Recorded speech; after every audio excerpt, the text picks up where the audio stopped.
नमस्कार, मरुधर बुलेटिन में आपका स्वागत है। मैं हूं आपके साथ अश्विनी सरोही।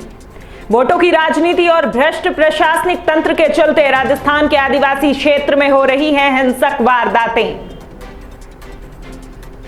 विकास के काम नहीं होने से भील प्रदेश की मांग को बल मिला तथा जय जोहार का नारा बुलंद हुआ। शिक्षकों के 1167 पदों पर जनजाति के अभ्यर्थियों को नियुक्ति देने की मांग तो बहाना है। मौजूदा हालातों के लिए भाजपा कांग्रेस दोनों जिम्मेदार। 26 सितंबर को भी राजस्थान के आदिवासी बाहुल्य क्षेत्र डूंगरपुर में लगातार तीसरे दिन भी हालात तनावपूर्ण बने रहे। पिछले 2 दिन से दर्जनों वाहनों में आग लगाई जा रही है। इनमें पुलिस के वाहन भी शामिल हैं। आदिवासियों की एकता के आगे पुलिस बल भी बेबस नजर आ रहा है। इस क्षेत्र के हालात नाजुक बने हुए हैं। मुख्यमंत्री अशोक गहलोत ने उपद्रवियों से सख्ती से निपटने के निर्देश दिए हैं। आंदोलन का मुख्य मुद्दा शिक्षकों के रिक्त पड़े 1167 पदों पर जनजाति के अभ्यर्थियों को नौकरी देने से जुड़ा है। सवाल उठता है कि क्या सिर्फ इसी मांग को लेकर इतना बड़ा और हिंसक आंदोलन हो गया? शिक्षकों के पद तो पिछले 2.5 वर्ष से खाली पड़े हैं।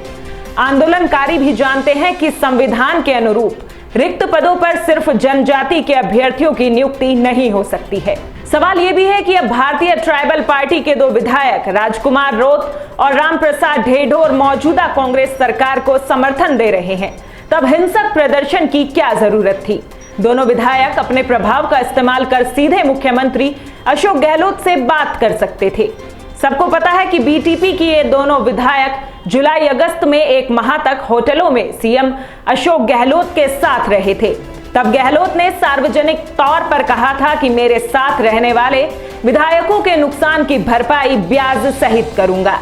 यानी सीएम अशोक गहलोत विधायकों की हर मांग मानने को तैयार थे। असल में शिक्षकों के रिक्त पद पर नियुक्ति की मांग तो एक बहाना है।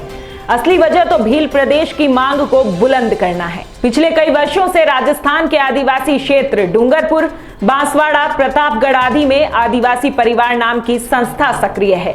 इसी संस्था ने राजस्थान की सीमा से लगे मध्य प्रदेश और गुजरात के आदिवासी क्षेत्रों को मिलाकर भील प्रदेश बनाने की मांग रखी है। नक्सल प्रभावित छत्तीसगढ़ और झारखंड के कई आदिवासी नेता यहां सक्रिय रहे हैं, इसलिए झारखंड की तर्ज पर जय जोहार का नारा बुलंद किया गया। सब जानते हैं कि झारखंड और छत्तीसगढ़ में आदिवासियों को किस तरह हिंदू समाज से अलग किया गया। राजस्थान का डूंगरपुर क्षेत्र भी उसी दिशा में जा रहा है। चूंकि राजनीतिक दलों ने आदिवासियों का इस्तेमाल सिर्फ वोट के खातिर किया और भ्रष्टाचार प्रशासनिक तंत्र ने सरकार का पैसा बीच में हड़प कर लिया, इसलिए आदिवासी क्षेत्रों का विकास नहीं हुआ। यदि समय रहते इन क्षेत्रों में विकास हो जाता तो आज डूंगरपुर में ऐसे हालात देखने को नहीं मिलते।